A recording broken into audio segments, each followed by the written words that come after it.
All right, welcome to video station number 1, density and temperature. So the purpose of this station is to investigate how temperature affects the density of water. So we're using 2 different water baths here. I have a cold water and a hot water bath going. So the cold water bath, let's look at the thermometer, is at about 10 degrees Celsius. Whereas the warm water or the hot water bath looks like it's at about 42 degrees Celsius. So these are obviously, clear water. And what we're going to do is we're going to see how cold water interacts with cold water and how cold water interacts with hot water. But cold water is clear and cold water and hot water is clear. So it'd be kind of difficult for us to visualize that. So to help us with that, I'm also using some colored ice cubes. So these are ice cubes where I added some food coloring to it. So we're going to be able to use the blue dye to help us visualize how the cold water is interacting and how it's behaving in each of these environments. So I'm going to pick up my ice cube and I'm going to place this in the cold water very gently. And as I place it in, we're going to see that the ice cube is going to start to melt. And as it starts to melt, we can see that the blue is kind of like interacting and interspersing with the rest of the water. Let me try to zoom in here. We can see that it kind of slowly melts and is slowly mixing. It's kind of cool to look at. I imagine a time lapse of this would be really interesting, actually. At least I think it'd be interesting.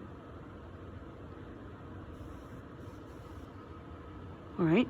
And then as that actually continues to melt, I'm going to start the demo for the hot water too, because that way we can kind of see them side by side. But again, we can use the blue food coloring to help us kind of like see or visualize what's happening with that cold water. Now I'm going to pick up another ice cube and now I'm going to place it again gently in the warm water. And here again, we can see it. Well, first of all, it's happening much more quickly because we know it's going to melt much more quickly. But what I think is really interesting to see is if you look at that food coloring, you can see that this water is behaving much more differently. So kind of putting it down here at eye level, you can really nicely see the waves over here with the blue food coloring help us to visualize it. And we can see the accumulation of blue food coloring here at the bottom.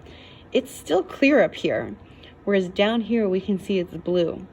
So we can see very clearly that when cold water meets hot water, the cold water sinks down pretty dramatically down here to the bottom, whereas the hot water is staying up here on top.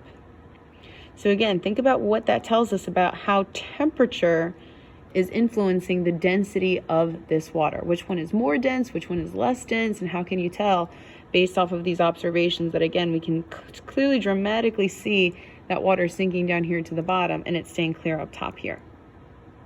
In contrast, over here, with the cold water, you can see it's melting as well. Oh shoot, I kind of moved it a little bit. You know what I need to do? I need to move the camera, not the beaker. But here you can see that the dye isn't necessarily like shooting down towards the bottom. Here you can see that the cold water seems to be kind of like more evenly dispersing throughout this beaker.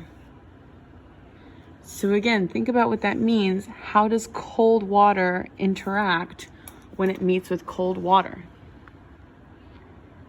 So there you can see kind of like a bunch of dye, and you're not seeing it shoot down towards the bottom. You're seeing it just kind of float and hang out wherever it is.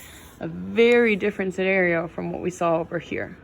You can actually still see that clear up here that doesn't have any dye, with all the dye kind of focused down here. Whereas over here, the dye is really kind of hanging out in all different angles of that beaker. So again, think about in what direction the cold water from the ice cube moved when it met both the hot water and the cold water. Think about, does cold water sink or floats when it mixes with either the cold or the hot water?